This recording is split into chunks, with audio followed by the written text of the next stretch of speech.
The distress call. The crystal towers of Zephyr Prime caught the morning light like frozen music. Each building sang softly in the wind, creating melodies that had echoed through the peaceful world for thousands of years.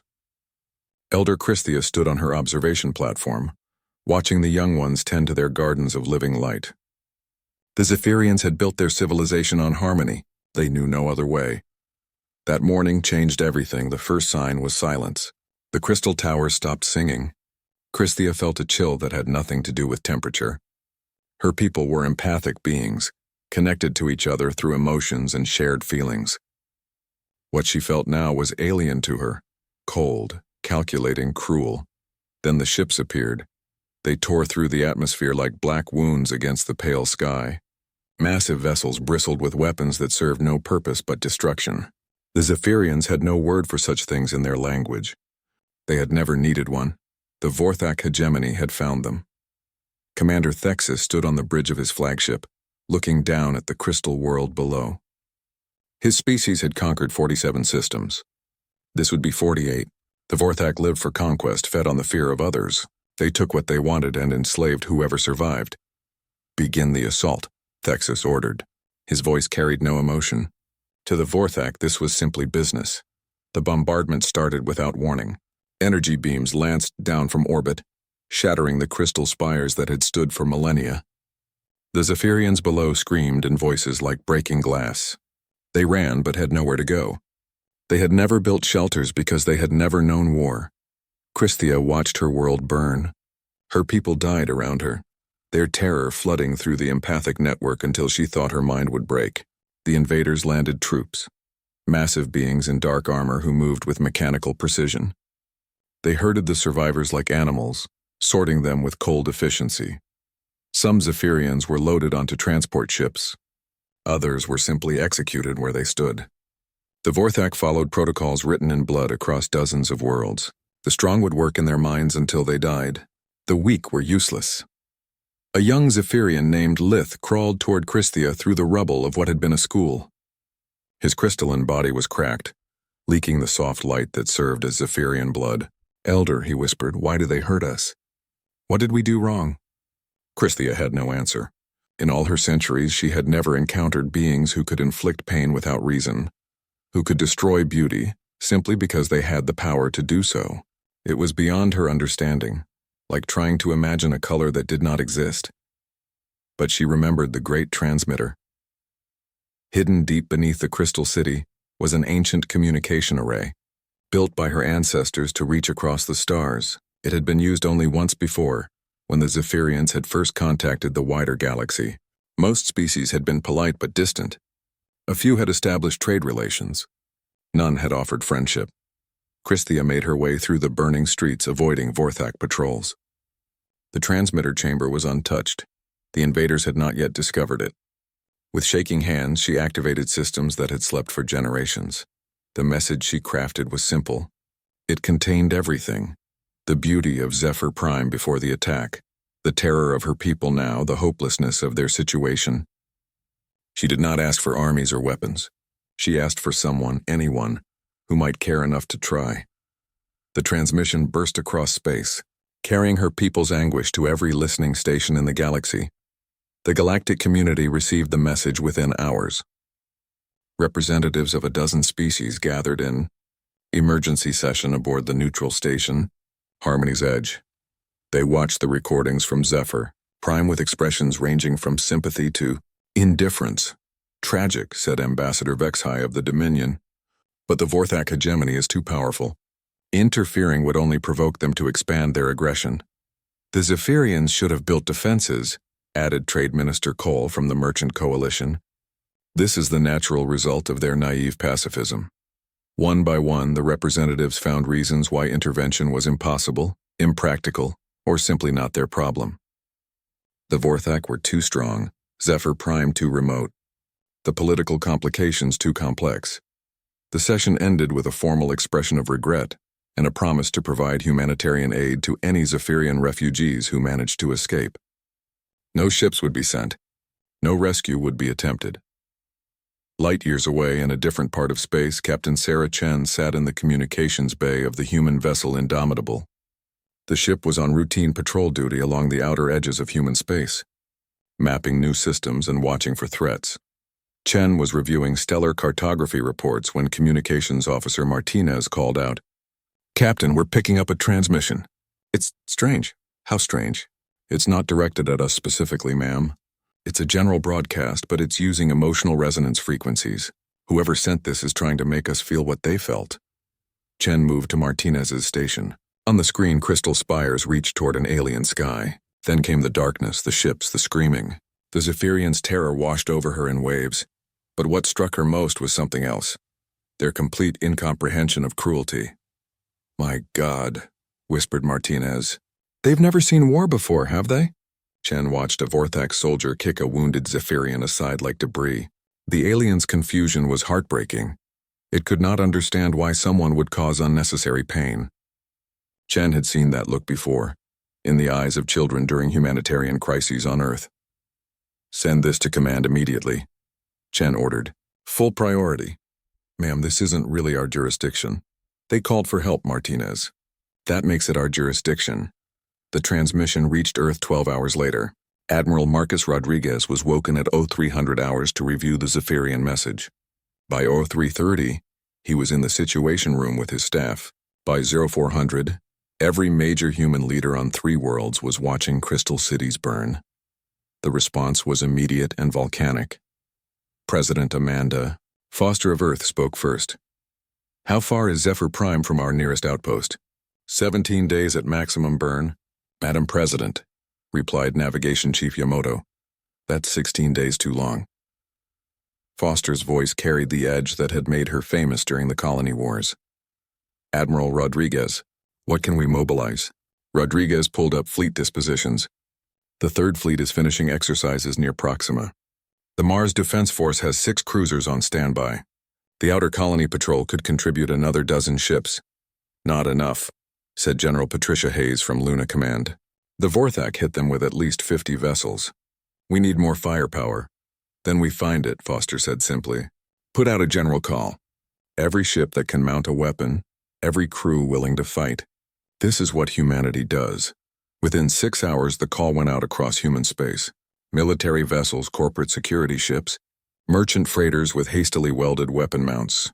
Even private yachts with plasma cutters jury-rigged as weapons began converging on the assembly point at Titan Station. The response surprised even the humans themselves. Captain Okafor brought his medical ship Symphony of Hope, converted to carry marine assault teams. The mining consortium Asteroid Dynamics contributed their entire security fleet. 3 different mercenary companies offered their services for free. Dr. Keiko Tanaka, humanity's leading xenobiologist, worked frantically to understand the Zephyrians from their transmission. What she discovered made the situation even more urgent.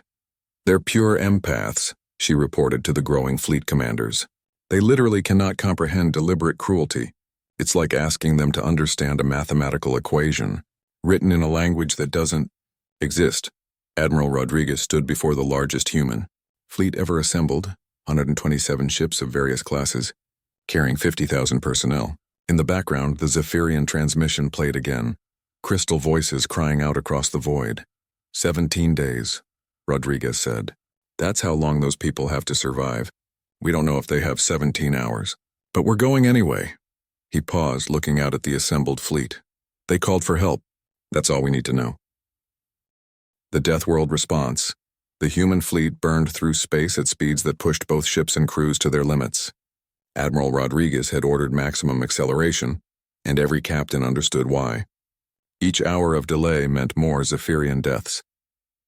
Aboard the flagship Olympus, Dr. Keiko Tanaka continued studying the transmission data. What she learned painted an even darker picture. The Zephyrians were not just pacifists by choice. Their entire biology was built for cooperation. They shared emotions like humans shared air. Individual Zephyrians could literally die from the psychic shock of witnessing cruelty. "It's worse than we thought," Tanaka reported to Rodriguez. "Every act of violence the Vorthak commit is magnified across their entire population.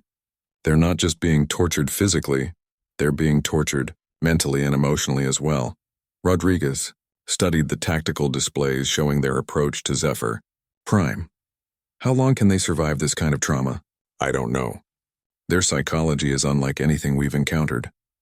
But based on the degradation of their empathic signals in the transmission, Tanaka hesitated. Days, maybe weeks at most, before their entire civilization suffers complete psychological collapse. The Admiral nodded grimly. Humanity was racing against more than just time. They were racing against the complete destruction of an entire way of thinking. Back on Earth, the mobilization continued. News of the Zephyrian crisis had spread through human space like wildfire. The images of crystal cities burning and peaceful beings brutalized struck something deep in the human psyche. President Foster watched the reports from her office. Recruitment centers were overwhelmed with volunteers. Corporate fleets were stripping their own defenses to contribute ships.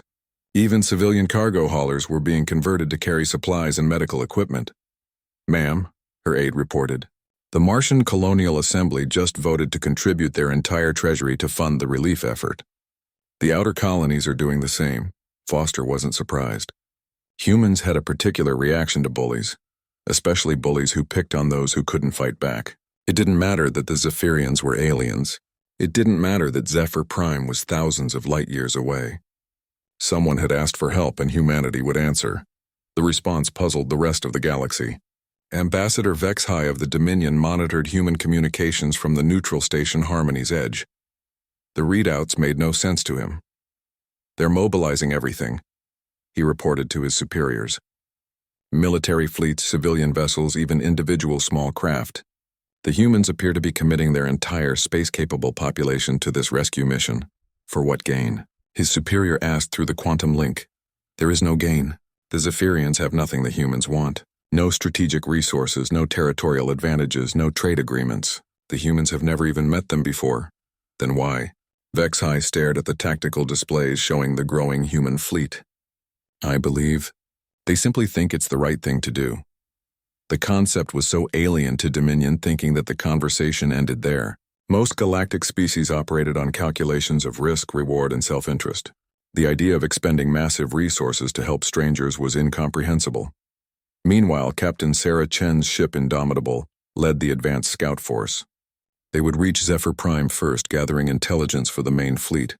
Chen had handpicked her crew for this mission, volunteers who understood they might not survive.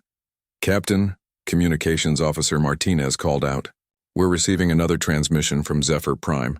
It's much weaker than the first one." The signal was barely coherent. Crystalline voices whispered across space, no longer screaming but dying by degrees. The empathic resonance was fading, like a light slowly going out. "Elder Christia is still alive," Martinez reported after analyzing the signal patterns, "but the psychic network is collapsing. The Zephyrians are losing the ability to communicate with each other." Chen felt a cold anger building in her chest. The Vorthak weren't just killing the Zephyrians. They were destroying the very essence of what made them a people. It was genocide of the most complete kind. "Increase speed," she ordered. "We need to get there before there's nothing left to save." Back with the main fleet, Admiral Rodriguez called a meeting of all ship commanders. The briefing room was crowded with captains from every branch of human space service, plus civilian volunteers and mercenary leaders. "The situation is this," Rodriguez began, displaying the latest intelligence. "The Vorthak have established orbital control around Zephyr Prime with approximately 60 vessels. They're processing the population, separating those deemed useful as slaves from those they consider worthless." A low murmur of anger ran through the assembled officers. Their ground forces are methodical and brutal. They're not just conquering, they're breaking the Zephyrian spirit completely. Our xenopsychology experts believe this is intentional. The Vorthak want slaves who are too traumatized to resist. Captain Maria Santos of the merchant vessel Golden Promise raised her hand. Her ship had been hastily fitted with mining lasers converted to weapons. "Admiral, most of us aren't military. Our ships aren't built for this kind of fight." "I know," Rodriguez acknowledged. "But you're here anyway, why?" Santos was quiet for a moment. "Because they asked for help, sir. And because someone has to answer." Nods of agreement came from around the room. Rodriguez recognized the expression on their faces. It was the same look he'd seen during the colony wars when human settlements were threatened. Determination mixed with protective fury. "The Vorthak hegemony has conquered 47 worlds," Rodriguez continued. They're experienced, well-equipped, and they don't expect serious resistance. That's going to be their mistake.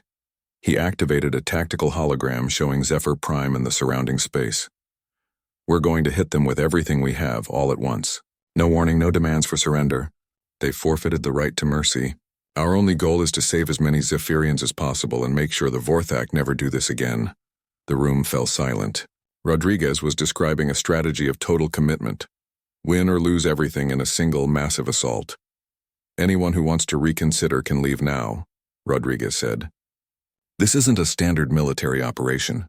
We're going up against an enemy that outnumbers us and outguns us. Some of us won't be coming home, no one moved. Not the military officers, not the merchant captains, not the mercenary leaders. Dr. Tanaka, watching from the back of the room, felt a chill of recognition.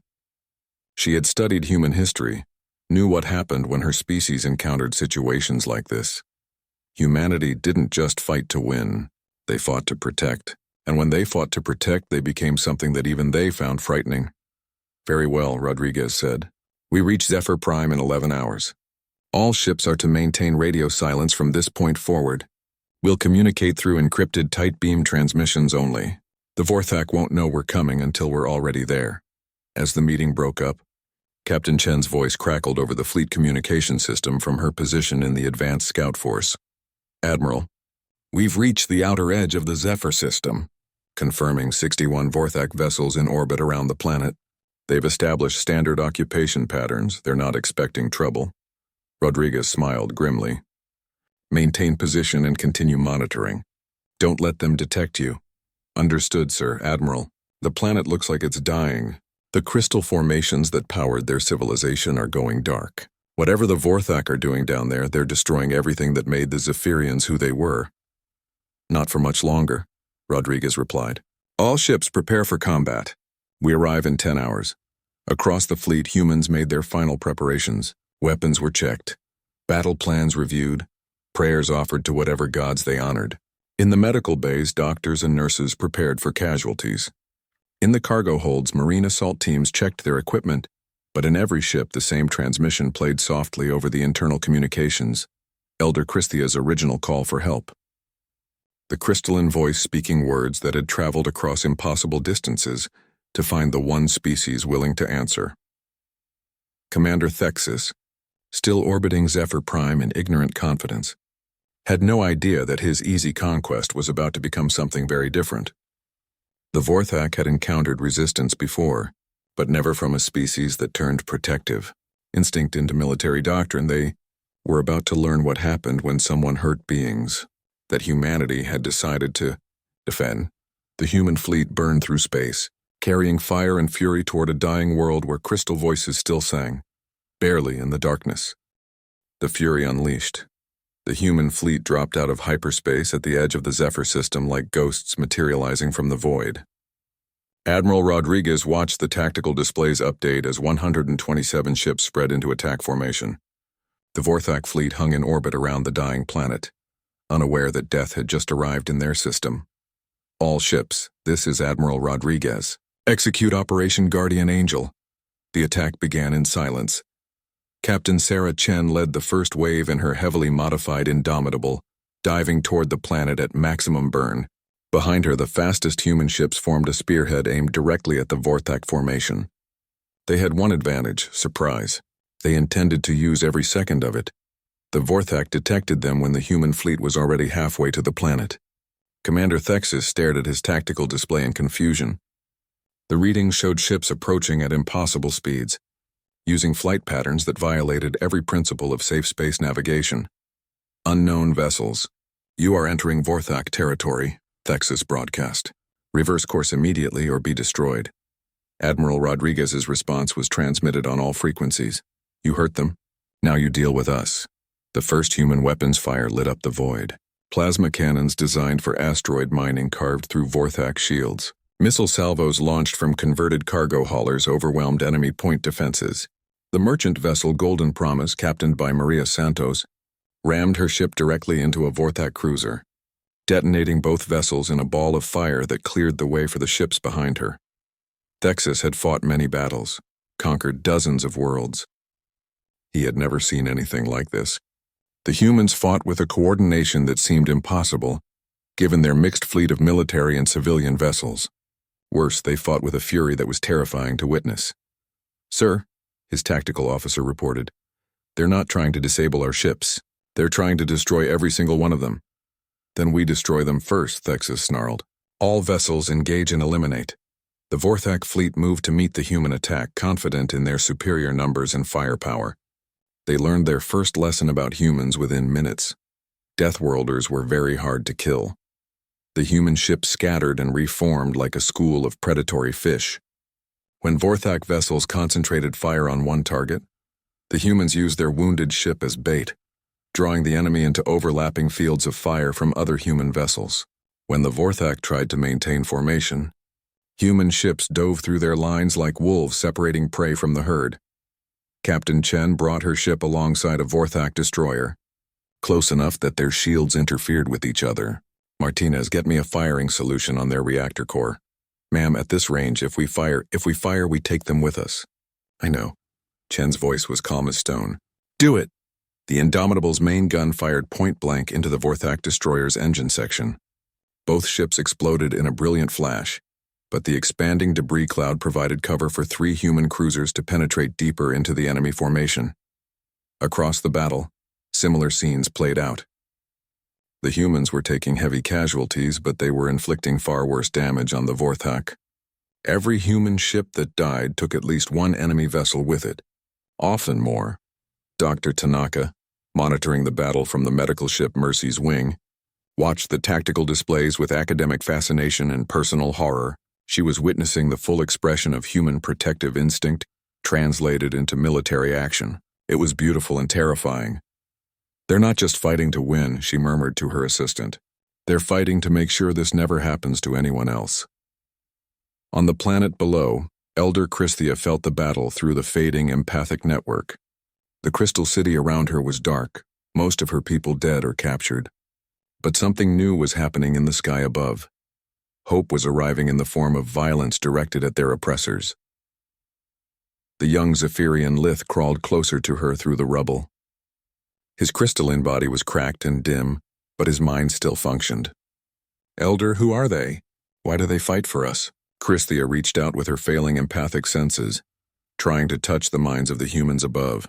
What she found confused her.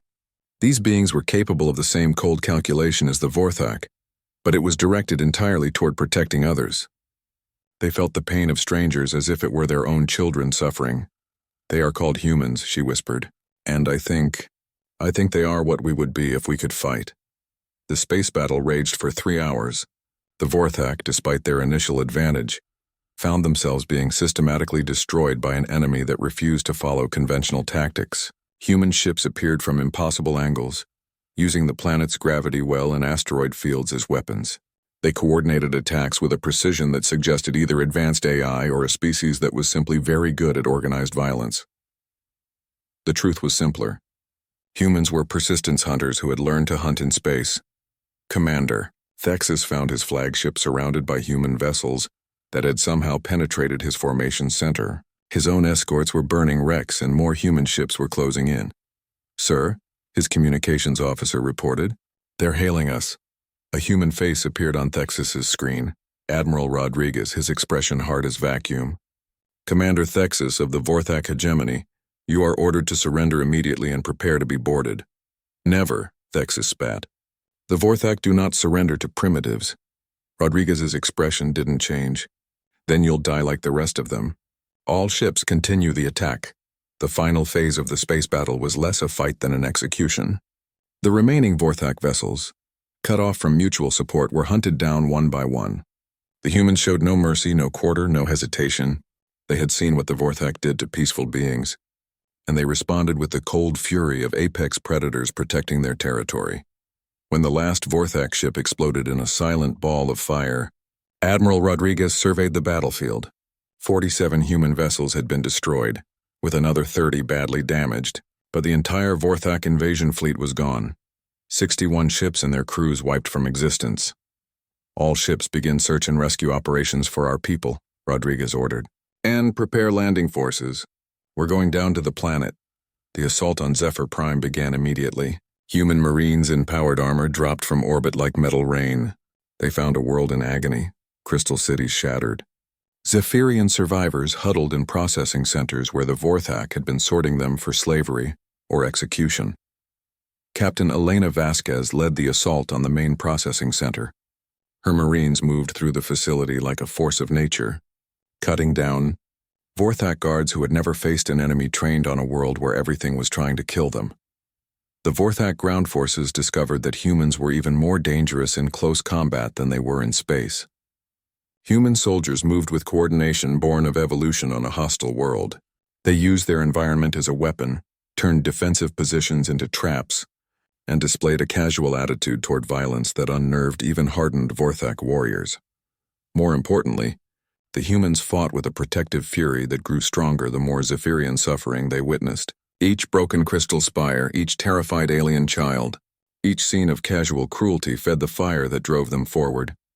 "Sir," Sergeant Marcus Cole reported to Captain Vasquez as they secured another section of the processing center. "We've found about 200 Zephyrians in the holding cells. They're in bad shape, physically and mentally." Vasquez nodded grimly. "Get the medics down here immediately." "And, Sergeant? Make sure every Vorthak in this facility knows that surrender is no longer an option." The message was clear. The humans had not come just to rescue. They had come to ensure that this particular evil would never threaten anyone again. Dr. Tanaka arrived with the medical teams, bringing equipment designed to treat trauma in empathic species. What she found in the processing centers would haunt her for the rest of her life. The Vorthak had been systematically breaking the Zephyrians' empathic connections, isolating them from each other to make them easier to control. "It's psychological torture of the worst kind," she reported to Admiral Rodriguez. "They're not just enslaving these people, they're destroying their ability to be who they are." Rodriguez watched the rescue operations through his command center displays. Human medics worked frantically to save Zephyrian lives while Marine units hunted down the last Vorthak resistance. The juxtaposition was striking. The same species that had just annihilated an entire fleet was now tenderly caring for traumatized aliens. "Admiral," Communications Officer Park reported, "we're receiving a transmission from the planetary surface. It's Elder Christhia." The image that appeared on Rodriguez's screen was heartbreaking. The elderly Zephyrian was clearly dying, her crystalline body cracked and fading, but her voice when she spoke carried a strength that defied her physical condition. "Humans of Earth," she said, "you came when we called. You answered when no one else would. We will remember this. My people will remember this for as long as crystal sings in the void." Rodriguez felt something tight in his chest. "Elder Christhia, our medical teams are on their way to you. You're going to be fine." Liberation and reckoning. The crystal city that had once sung with harmony now echoed with the sounds of reconstruction. Human engineers worked alongside surviving Zephyrians, using advanced building techniques to repair structures that had stood for millennia. The work was slow and careful. Each crystal spire was not just a building but part of a living network that connected the Zephyrian people. Dr. Keiko Tanaka moved through the makeshift medical center that had been established in what was once the city's central plaza. Human medics and doctors worked around the clock, treating both physical injuries and the deeper psychological wounds left by the Vorthak occupation. "The empathic network is slowly reforming," she reported to Admiral Rodriguez via comlink. "But it's fragmented. Many Zephyrians are afraid to reconnect, afraid of feeling the pain of their neighbors." Rodriguez studied the reports from his command ship still in orbit. What do they need to heal? Time, safety, and proof that the universe isn't just a hostile place. Tanaka paused, watching a human nurse gently help a young Zephyrian drink liquid nutrients. "Actually, I think they're getting that proof right now." The rescue operations had taken on a life of their own. Human crews who had fought with lethal efficiency against the Vorthak now displayed the same intensity in caring for the survivors. Marine Sergeant Marcus Cole, who had personally eliminated 12 Vorthak soldiers during the ground assault, spent his off-duty hours teaching young Zephyrians how to repair damaged crystal matrices. "It's strange," Cole confided to Captain Vasquez as they supervised the installation of new power cores. "These people are so different from us, but watching them hurt. It made me angrier than I've ever been." Vasquez nodded. She had felt the same protective fury during the battle. Maybe that's what makes us human. We can't stand watching innocents suffer. The work of reconstruction was complicated by the arrival of the galactic media. News of humanity's impossible victory over the Vorthak hegemony had spread throughout known space. Representatives from dozens of species arrived to document what they couldn't quite believe had happened. Ambassador Vexhai of the Dominion stood in the Crystal City's ruins, his recording equipment capturing the scene of humans and Zephyrians working together. Nothing in his experience had prepared him for what he was witnessing. The humans destroyed the entire Vorthak invasion fleet, he reported to his superiors. Not just defeated, completely annihilated. 61 ships and their crews eliminated in a single engagement. Impossible, came the response. The Vorthak have conquered 47 worlds. Their military doctrine is proven. I'm looking at the wreckage, Vexhai replied. The humans didn't just outfight them, they outthought them, used tactics that violate every principle of safe space combat. They fought like they had nothing to lose and everything to protect. The ambassador watched a human engineer teaching a group of Zephyrian children how to align crystal resonances. The same species that had just demonstrated terrifying military capability was now showing infinite patience with traumatized aliens. There's something else, Vexhai continued. The humans aren't claiming Zephyr Prime as a protectorate. They're not demanding territorial concessions or trade agreements. They're rebuilding the planet and planning to leave. What do they want in return? Vexhai was quiet for a long moment. As far as I can determine, nothing. They simply wanted to help. The concept was so alien to Dominion thinking that the conversation ended there. Most galactic species viewed altruism as a luxury that powerful civilizations could occasionally afford. The idea that an entire species would risk everything to help strangers was beyond their comprehension. Meanwhile, the surviving Zephyrians were beginning to understand what humanity had done for them. Lith, the young Zephyrian who had survived the initial attack, worked with human technicians to repair the great communication array beneath the city. Human Martinez, Lith said, his crystalline voice growing stronger as the empathic network healed. Why did your people come? We had nothing to offer you. Communications Officer Martinez, who had first detected the Zephyrian distress call, paused in his work on the transmitter circuits. You called for help. That was enough. But you risked everything. Many of your people died to save ours. Martinez nodded sadly.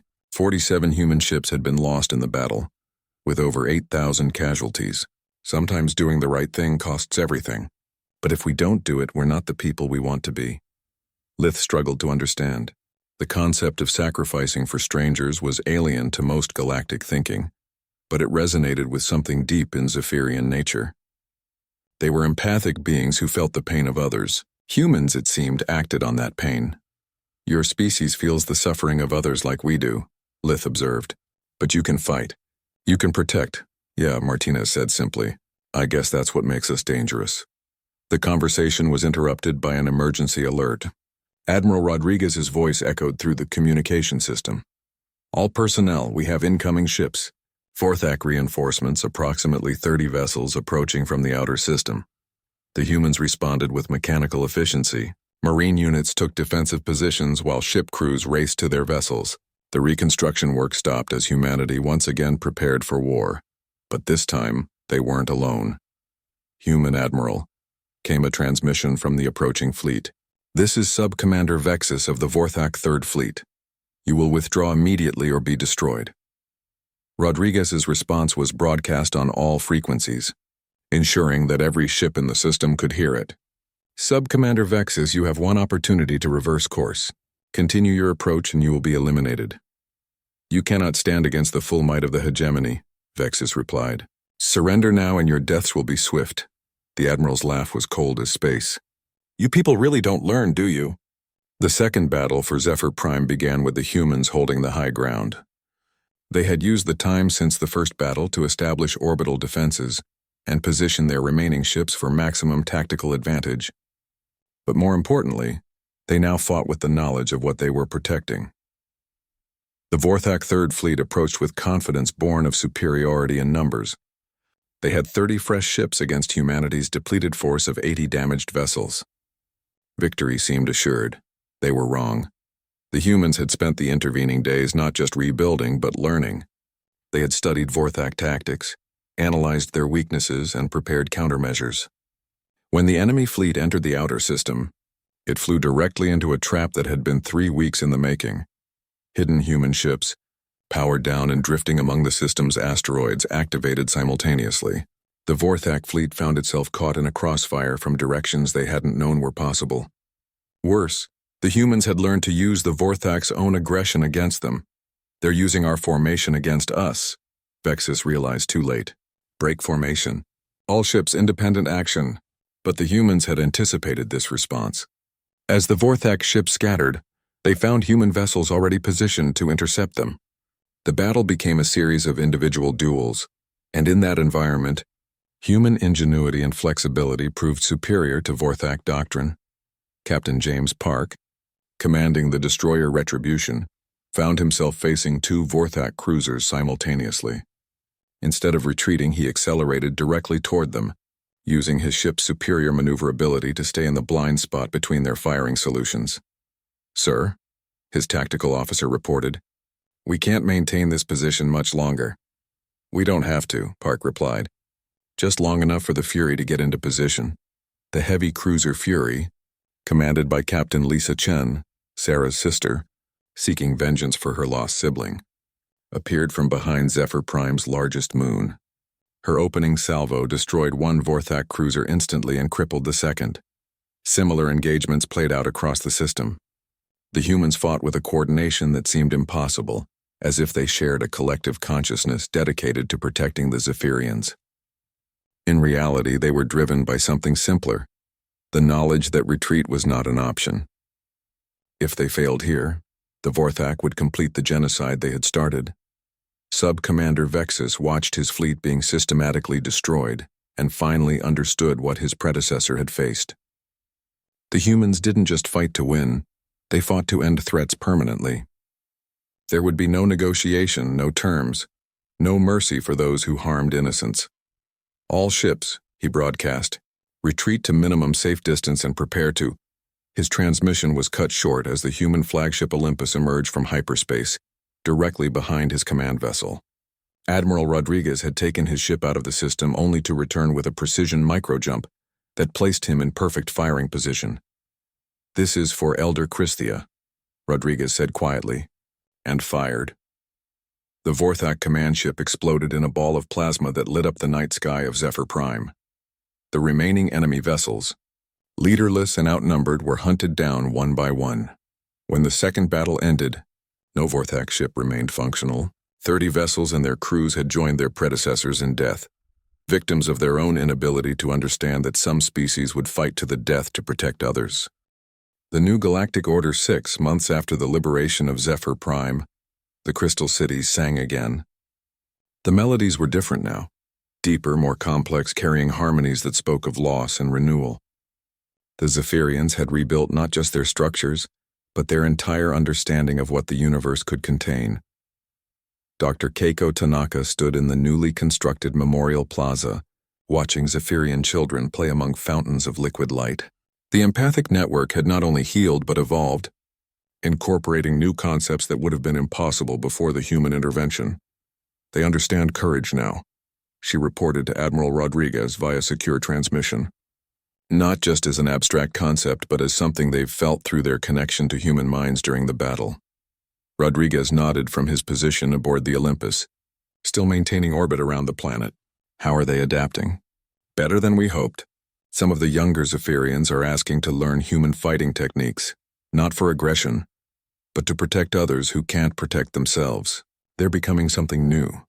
The transformation wasn't limited to the Zephyrians. News of humanity's victories had spread throughout known space, carried by the galactic media and whispered in diplomatic channels. The species that the galaxy had dismissed as violent primitives had accomplished something that the combined military might of the galactic community had declared impossible.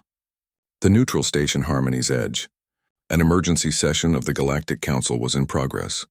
Representatives from dozens of species watched recordings of the battles for Zephyr Prime, trying to understand how everything they thought they knew about military doctrine had been proven wrong. The humans destroyed 91 Vorthak vessels without a single surrender, reported military analyst Kethmore of the Strategic Planning Division. They demonstrated tactical flexibility that suggests either advanced artificial intelligence or an intuitive understanding of warfare that exceeds our models. What are their territorial demands? Asked Trade Minister Cole of the Merchant Coalition. None. They've established a defensive perimeter around Zephyr Prime but claim no sovereignty over the system.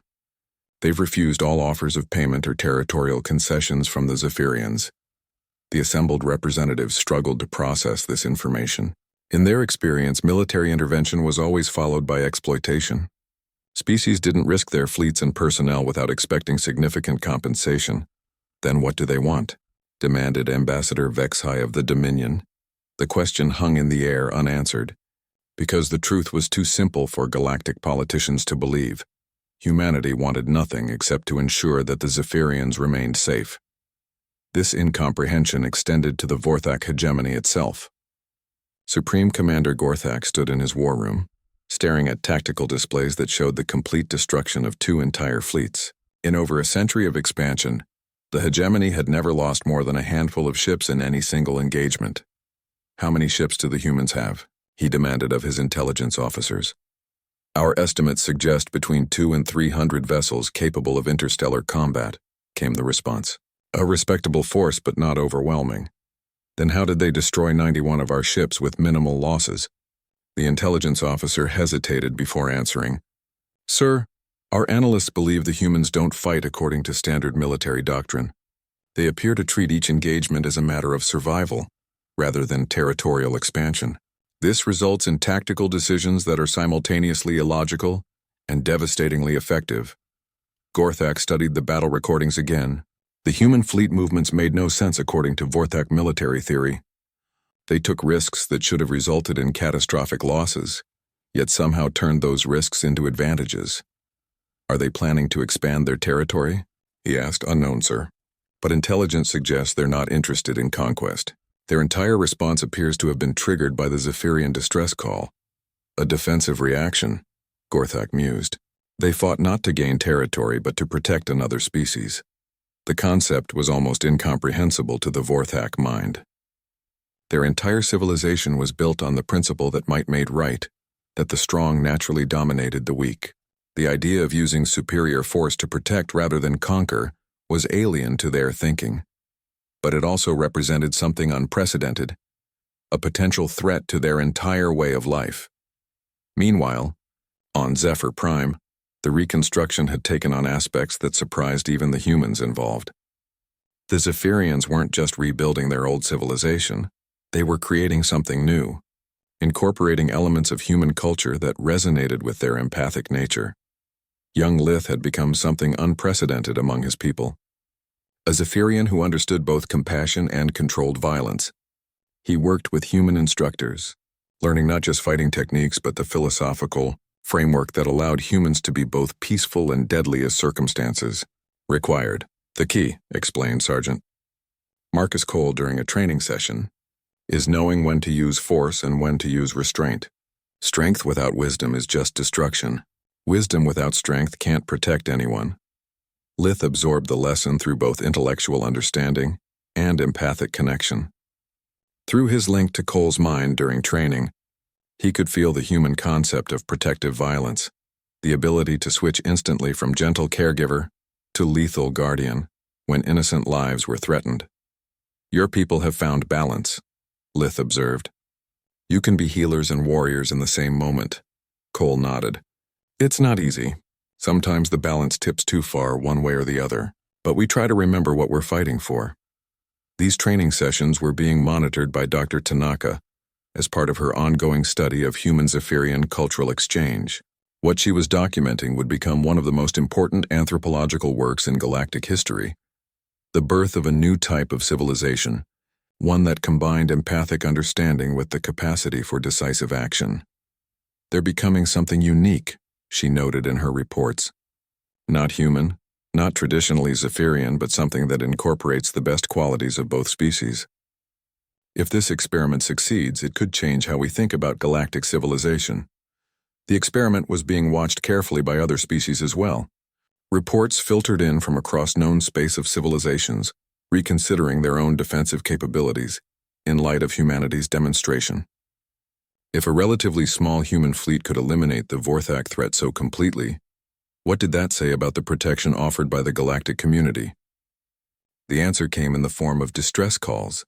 The first arrived 3 months after the second battle for Zephyr Prime. The Kepler colony, a human agricultural world, detected a transmission from the Thessian Republic in a peaceful trading civilization under attack by Vorthak raiders seeking revenge for their recent defeats. Admiral Rodriguez was in his ready room when the message arrived. The Thessians were aquatic beings who had developed advanced biotechnology, but possessed virtually no military capability. Their cities were underwater domes connected by transport tubes, beautiful, efficient, and completely defenseless against orbital bombardment. "Sir," Communications Officer Park reported, "the Thessians are specifically requesting human assistance. They say they've heard what we did for the Zephyrians." Rodriguez studied the tactical data. The Vorthak force was smaller than their previous fleets, only 20 ships, but still more than enough to devastate an undefended world. "Signal the fleet," he ordered. "We're moving to assist." But when the human fleet arrived at the Thessian system, they found something unexpected. Ships from a dozen different species had converged on the planet, forming an improvised defensive fleet. The Andalite Defense Force, the Centauri Patrol, even several vessels from the traditionally isolationist Voltan Empire. "Admiral Rodriguez," came a transmission from the lead Andalite vessel.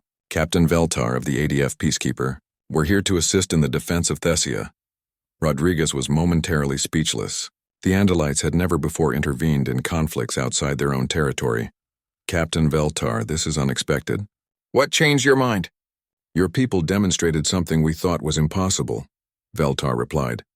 "You proved that aggressive expansion could be stopped permanently. We've decided it's time to try."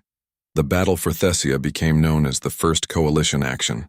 12 species fought side by side against the Vorthak raiders, using tactics adapted from humanity's previous victories. The Vorthak force was eliminated with minimal losses to the defenders. More importantly, the precedent was set. The galaxy's passive observers had become active defenders. Within a year, the Zephyr Accords were signed. The agreement established a mutual defense network spanning 47 star systems, with humanity providing military training and strategic coordination in exchange for technological and cultural exchange. But the real change was philosophical. Species across the galaxy began to reconsider their assumptions about power, protection, and responsibility. The human example had shown that strength could be used for purposes other than domination,